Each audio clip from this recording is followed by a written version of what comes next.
What's better than Anchor's podcast creation tools? Nothing. Mankind has always searched for evidence of God's perfection, and we found it. Anchor is the easiest way to make a podcast. Anchor gives you everything you need in one place for free, which you can use straight from your phone or computer. The creation tools allow you to record and edit your podcast so it sounds great. They'll distribute your podcast for you so it can be heard everywhere.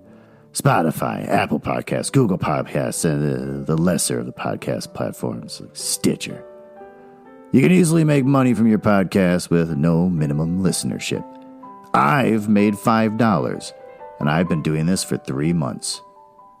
So, download the Anchor app or go to anchor.fm to get started.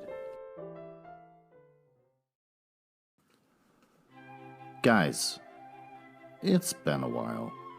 I've been distracted. Life got in the way. I haven't been able to continue reading the chapters from the Iron Heel like I expected I would. When you got kids around all the time, it's hard to sit in your basement shouting as you're reading because they can hear it, and it's embarrassing. I've had kids around a lot, so that kind of put a big damper on that. Then also, the other part being I've had my friend Ben has been doing the Book Boys segments with me, little sub-podcast. And that's been cool. But there's a lot of editing. So with this, I almost never edit, which is fine. I burp. I fart. I misread things.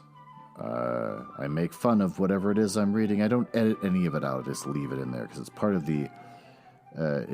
I guess I like to think that it gives me a personality. It gives me some sort of authenticity that you can hear on almost any podcast in the world.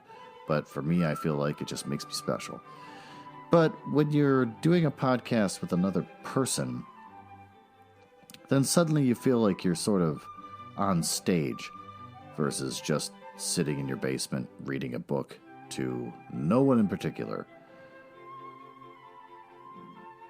I have to edit out jokes I make that fall flat on its face.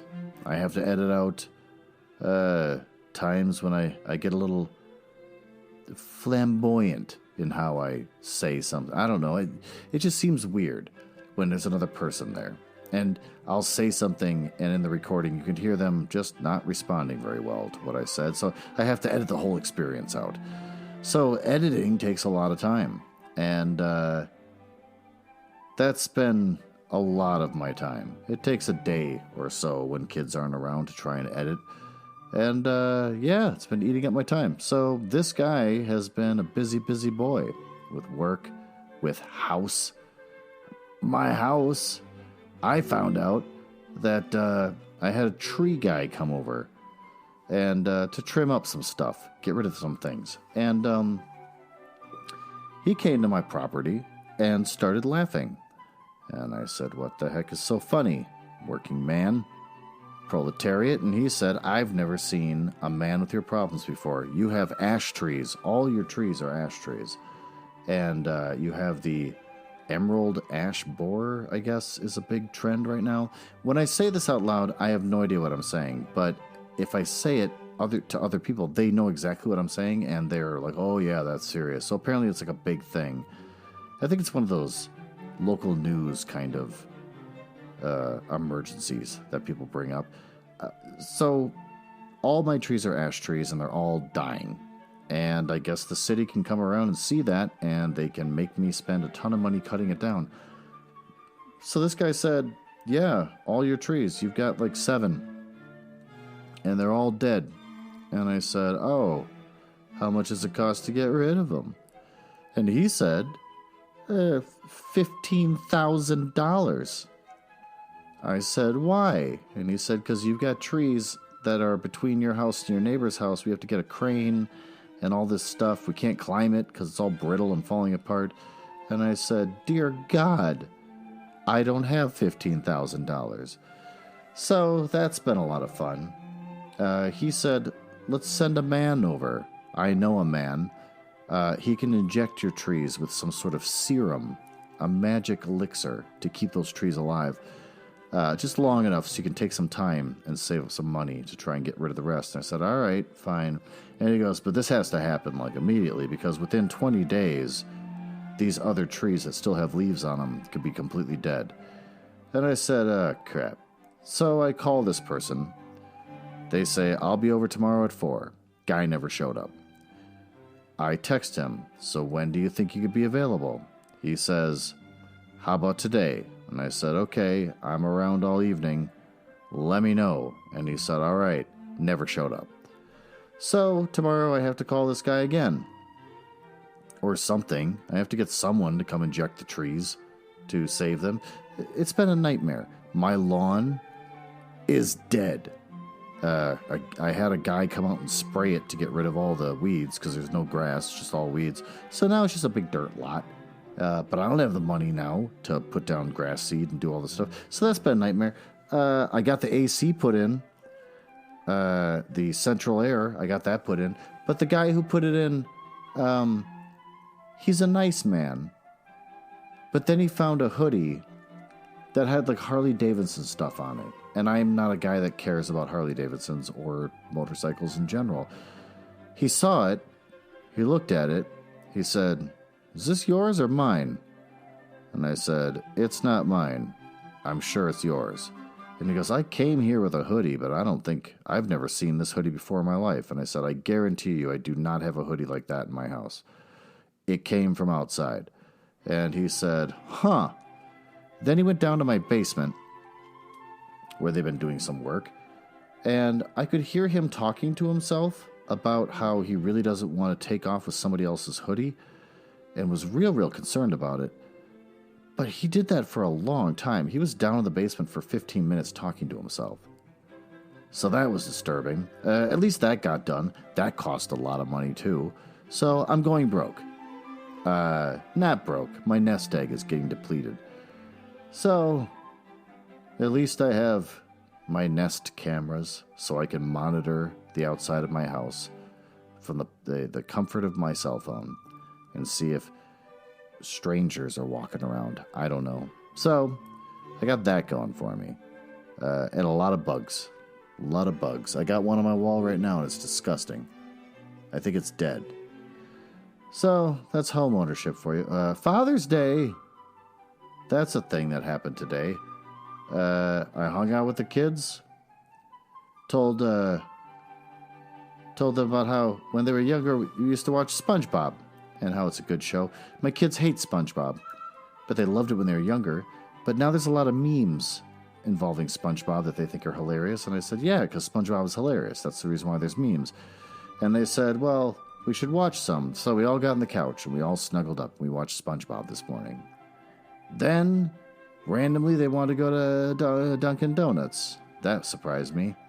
So we found one. They're very rare. And we found one, and it sucked. It was like going to McDonald's, and there was barely any donuts there.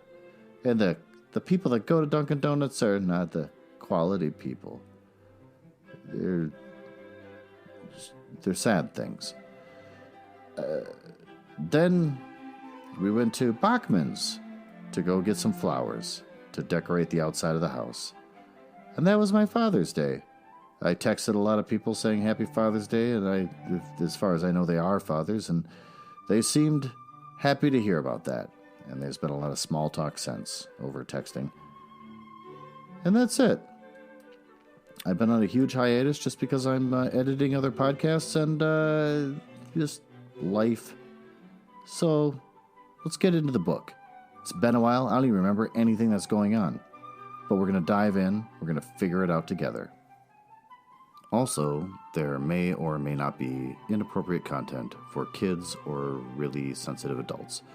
It's public domain books for the most part that I'm reading, so I think it's probably pretty safe, and you probably shouldn't worry about it. But I don't read any of this stuff before I start doing the podcast, so I'm kind of learning about the book as you do. And if anything really cool happens that's sexual in nature or involves a lot of swearing, I'm going to be pretty impressed, just like you, and maybe your kid in the back seat. Have you ever listened to a LibriVox recording and thought to yourself, who are these people? Who's the guy with the labored breath and the cats yelling in the background that takes the time to read Anne of Green Gables to me? I found myself more focused on the individual reading the book than the actual story itself. Sitting there studying, listening for little sounds. The cars outside the window. The creaks and groans from the floor above the head of a neighbor who lives upstairs in the apartment. That is what I would like to recreate here for you with Nuzzle House Audio. I am Glenn Nuzzles. Well, guys, I really don't remember where I left off before. So I'm going to go look back at my notes, and I see that unions have scabs. And those scabs have guns and affluence. The oligarchy survives while the European governments fall. There's mild racism when it comes to Asians. I have down here the word coolie, which is not a good word. There's some predictions about other countries rising and England losing power, so that's a thing. Religious revival with the end of the world cults. I think they may have called that, just when it comes to things like essential oils. You got armies sent to quell the cults. And Florida is considered a waste place. That's right. I forgot about that. Where Native Americans also become end-of-the-world nuts. So, there you go. The world is falling apart. Which leads us to Chapter 16. The End. Chapter 16. XVI. When it came time for Ernest and me to go to Washington, Father did not accompany us. He had become enamored with the proletarian life. Oh, he's romanticized it. He looked upon our slum neighborhood as a great sociological laboratory, and he had embarked upon an apparently endless orgy of investigation. He chummed with the laborers and was an intimate in scores of homes. Also, he worked at odd jobs. And the work was play as well as learned investigation. For he delighted in it, and was always returning home with copious notes and bubbling over with new adventures. He was the perfect scientist. Or he's kind of dehumanizing the people that he's around and is just kind of treating it like a giant vacation. There was no need for his working at all, because Ernest managed to earn enough from his translating to take care of the three of us, but Father insisted on pursuing his favorite phantom. And the protein phantom it was, judging from the jobs he worked at. I shall never forget the evening he brought home his street peddler's outfit of shoelaces and suspenders, nor the time I went into the little corner grocery to make some purchases and had him wait on me. After that, I was not surprised when he tended bar for a week in the saloon across the street. He worked as a night watchman, hawked potatoes on the street, but pasted labels in a cannery warehouse, was a utility man in a paper box factory, and water carrier for a street railway construction gang. And even joined the dishwashers union just before it fell to pieces. I'm surprised there was a union for dishwashers. I think the bishop's example, so far as wearing apparel was concerned, must have fascinated Father, for he wore the cheap cotton shirt of the laborer and the overalls with the narrow strap about the hips. Yet one habit remained to him from the old life. He always dressed for dinner, or supper, rather. I could be happy anywhere with Ernest, and Father's happiness in our changed circumstances rounded out my own happiness. When I was a boy, Father said, I was very curious.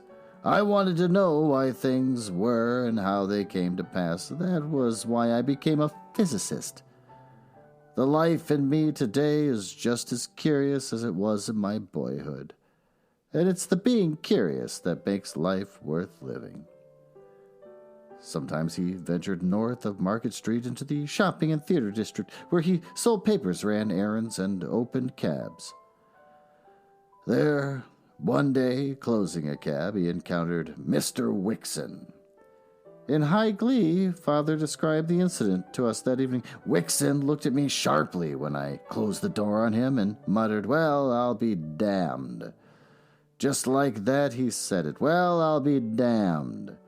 His face turned red, and he was so confused that he forgot to tip me. But he must have recovered himself quickly, for the cab hadn't gone 50 feet before he turned around and came back. He leaned out the door. "Look here, Professor," he said. "This is too much. What can I do for you?" "I closed the cab door for you," I answered, "according to common custom. You might give me a dime." Oh, the rich, it's just rich. "Bother that," he snorted. "I mean something substantial." He was certainly serious, a twinge of ossified conscience or something, so I considered with grave deliberation for a moment. His face was quite expectant when I began my answer, but you should have seen it when I finished.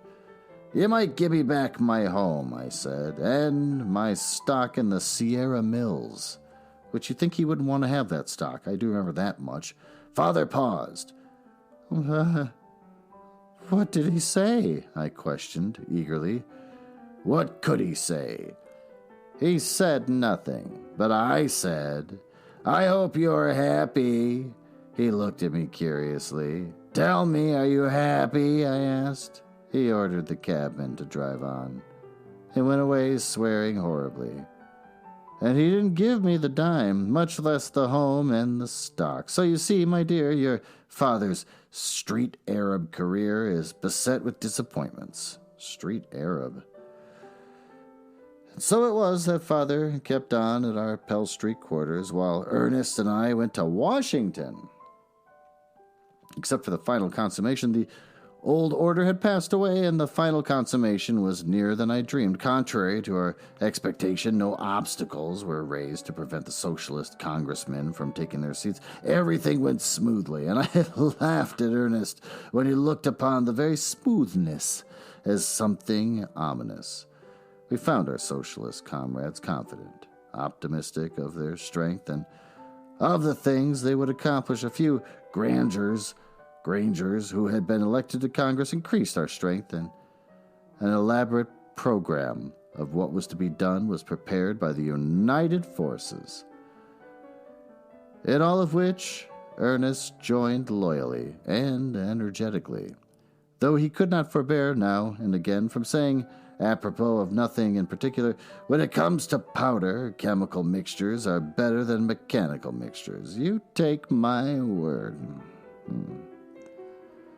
The trouble arose first with the Grangers in various states that they had captured their last election. There were a dozen of these states, but the Grangers who had been elected were not permitted to take office. The incumbents refused to get out. It was very simple. They merely charged illicitly in the elections and wrapped up the whole situation in the interminable red tape of the law. The Grangers were powerless. The courts were the last recourse, and the courts were in the hands of their enemies. This was the moment of danger. If the cheated Grangers became violent, all was lost.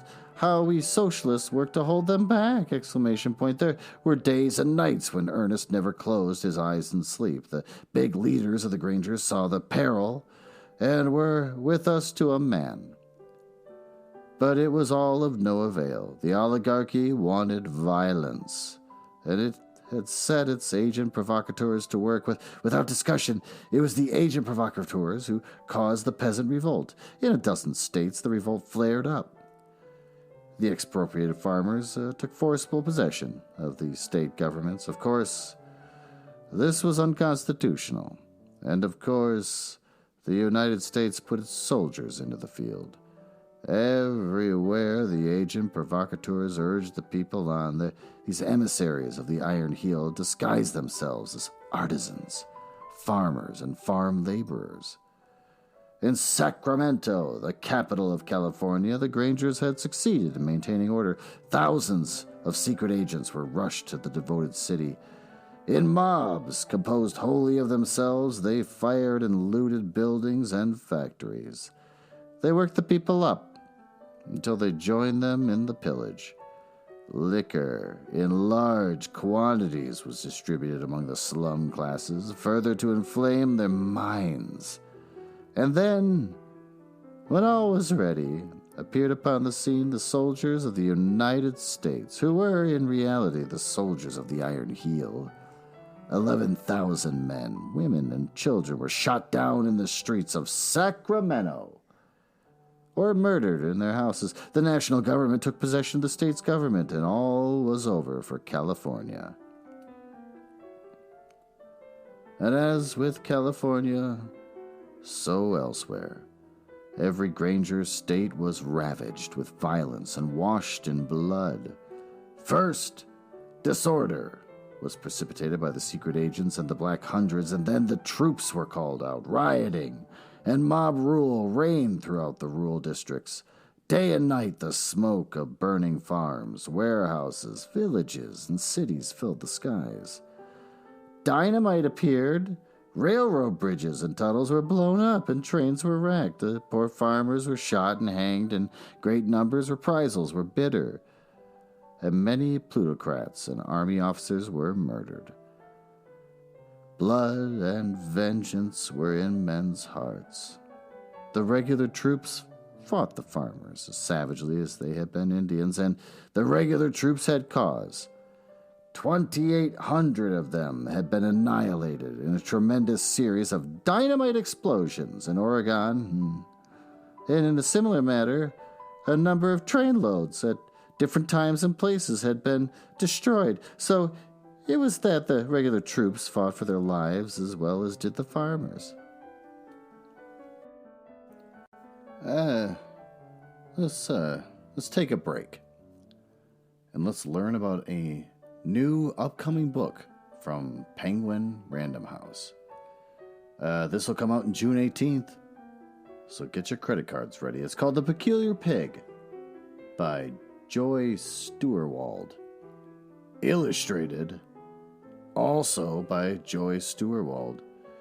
The Peculiar Pig, the sweet, funny story of a Dachshund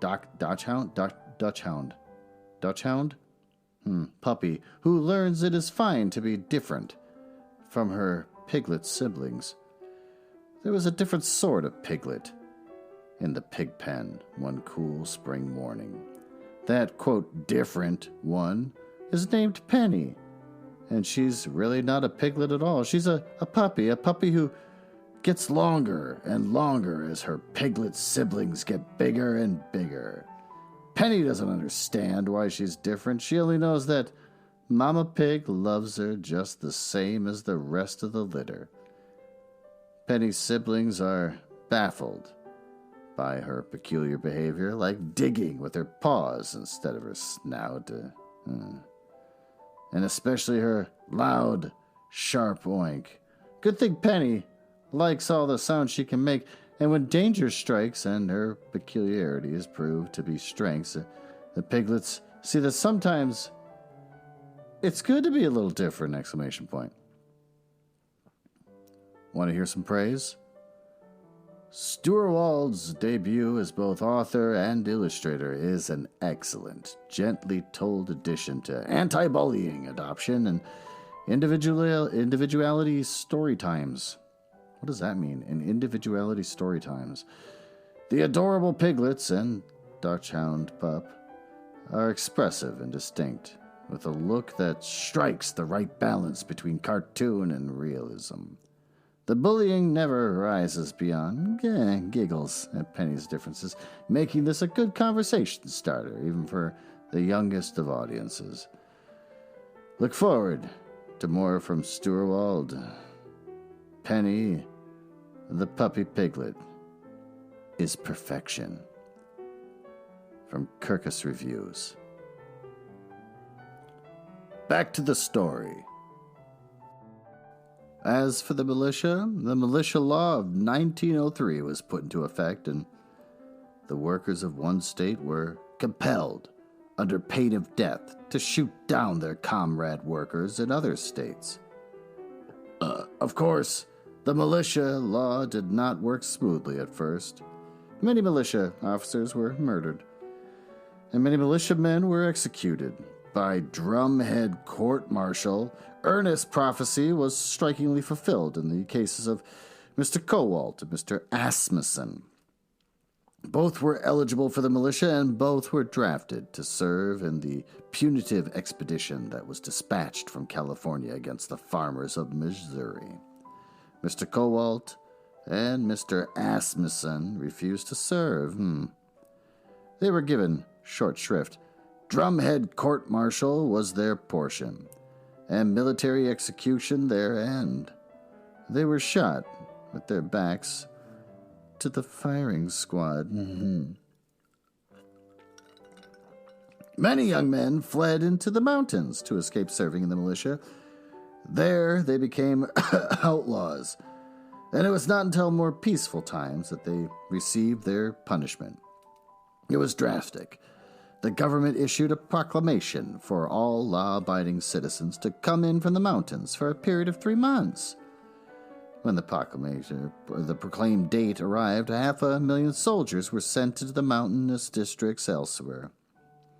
There was no investigation, no trial. Wherever a man was encountered, they were shot down on the spot. The troops operated on the basis that no man, not an outlaw, remained in the mountains. Some bands in strong positions fought gallantly, but in the end, every deserter from the militia met death. A more immediate lesson, however, was impressed upon the minds of the people by the punishment meted out by the Kansas militia. The Great Kansas Mutiny occurred at the very beginning of military operations against the Grangers. 6,000 of the militia mutinied. They had been for several weeks very turbulent and sullen, and for that reason had been kept in camp. Their open mutiny, however, was without doubt precipitated by the agent provocateurs. On the night of the 22nd of April, they arose and murdered their officers, only a small remnant of the latter escaping. This was beyond the scheme of the Iron Heel, for the agent provocateurs had done their work too well. But everything was grist to the Iron Heel. It had prepared for the outbreak, and the killing of so many officers gave it justification for what followed. As by magic, 40,000 soldiers of the regular army surrounded the malcontents. It was a trap. The wretched militiamen found their machine guns had been tampered with, and that the cartridges from the captured magazines did not fit their rifles. They hoisted the white flag of surrender, but it was ignored. There was no survivors. The entire 6,000 were annihilated. Common shell and shrapnel were thrown in upon them from a distance. And when, in their desperation, they charged the encircling lines, they were mowed down by machine guns.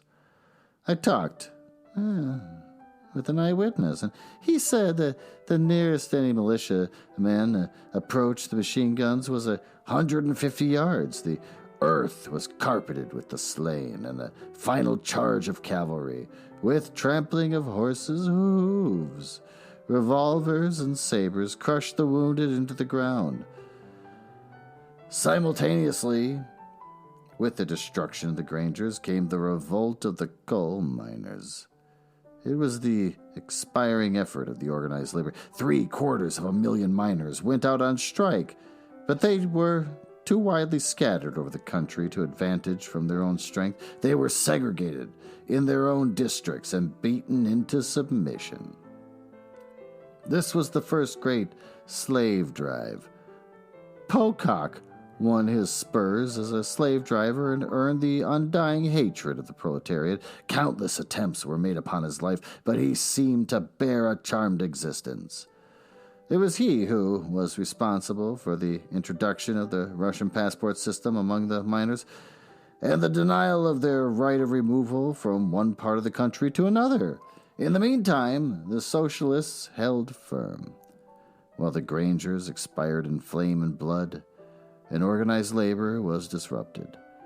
The socialists held their peace and perfected their secret organization. In vain the Grangers pleaded with us. We rightly contended that any revolt on our part was virtually suicide for the whole revolution. The Iron Heel, as first dubious about dealing with the entire proletariat, at one time had found the work easier than it had expected, and would have asked nothing better than an uprising on our part.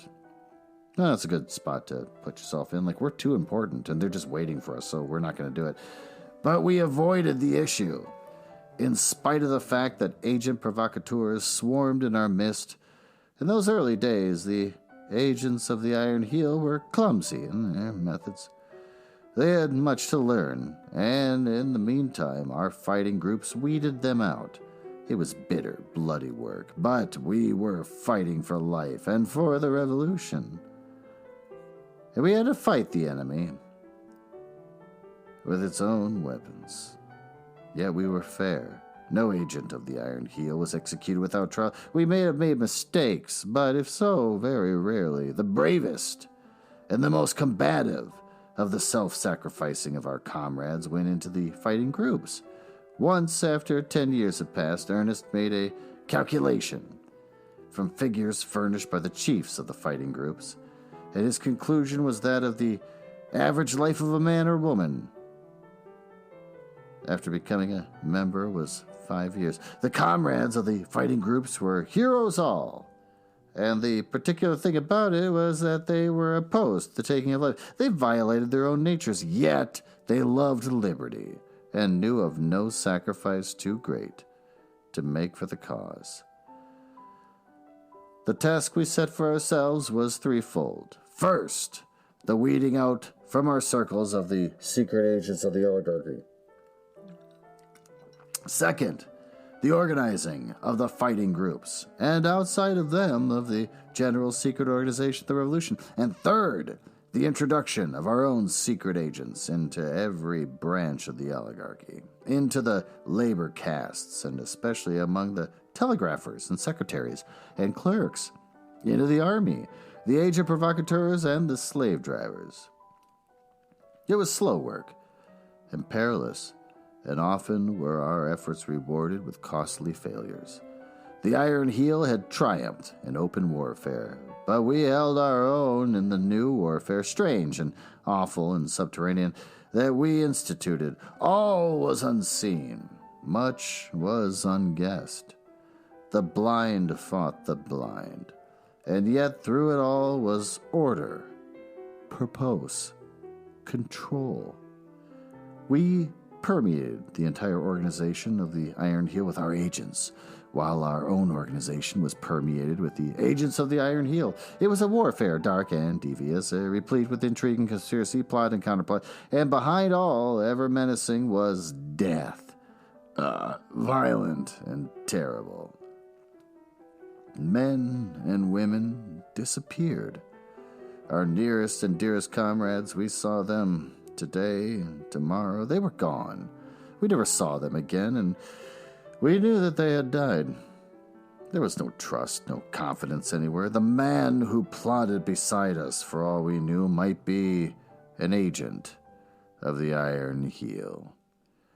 We mined the organization of the Iron Heel with our secret agents, and the Iron Heel countermined with its secret agents inside its own organization, and it was the same with our organization, and despite the absence of confidence and trust, we were compelled to base our every effort on confidence and trust. Often we were betrayed. Men were weak. The Iron Heel could offer money and leisure and the joys and pleasures that waited in the repose of the Wonder Cities. We could offer nothing but the satisfaction of being faithful to a noble ideal. As for the rest, the wages of those who were loyal were unceasing peril, torture, and death. And there you have it. Chapter 16. The end.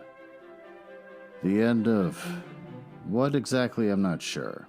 America as we know it up to this point. the end, as opposed to how Ernest sees things, he's never been a fan of anyone else in this story. The Grangers, the other socialists, the different labor unions. He's constantly telling them how they're doing everything wrong. So the end of what he finds annoying, perhaps, the beginning of a new world that Ernest is pleased with. Who knows? We found out from this that Avis's dad is really romanticizing being poor to an embarrassing degree. He studies them, and it makes him feel young again. And also in this book, even being a proletariat or being poor is still not a real person. They're just something to study. They're cartoons. You romanticize them. He is like a jilted lover when it comes to running into his old rich friends. He likes to remind them about how you screwed me over. Give me a dime, just really rubbing it in. I'm poor, you're not. Just really being petty about it. The small businessmen, like Asmussen, wind up being told to join the militia or whatever the United States government is having, where you get drafted, and they refuse to do it. And they get shot drastically. They were warned, Ernest told them, but no one ever listens to Ernest. People literally ran for the hills to escape getting drafted, and they just get killed later. I feel like from one of the Bush Wars, when we went into Afghanistan to go after Osama bin Laden, we learned that going into the mountains, it's really tough to find people. But here in this book, people go into the mountains to escape getting drafted, and you can just go right in there and just round them up and kill them pretty easily. Somehow the Iron Heel makes sure the captured guns can't get used. So during these conflicts with the Grangers and whatever else, you kill a man, you take his gun, and I imagine you take the magazines with the gun, and you try to use them later and they just don't work. So that was amazing. The Grangers, whatever they are destroyed. They're not a part of the book anymore, and hopefully I don't have to try and pronounce their name correctly. And we also learned that Wonder Cities aren't a thing that the Iron Heel and the oligarchs hope to build later when they have more luxury with their money and can start to appreciate art and build Wonder Cities. It's just happening now because people are escaping to the Wonder Cities. And that's what we learned. So there you go. I'm back. I'm reading The Iron Heel, and it's still tedious. Though not as bad as Ernest's speeches, so that's an upside. At least we got some action happening. Something's going on in the story. So there you have it. Chapter 16 of The Iron Heel by Jack London. I hope you've enjoyed it, as I kind of have. And that you'll be patient with me and go through this journey with me until we get to the end of this and read romance novels.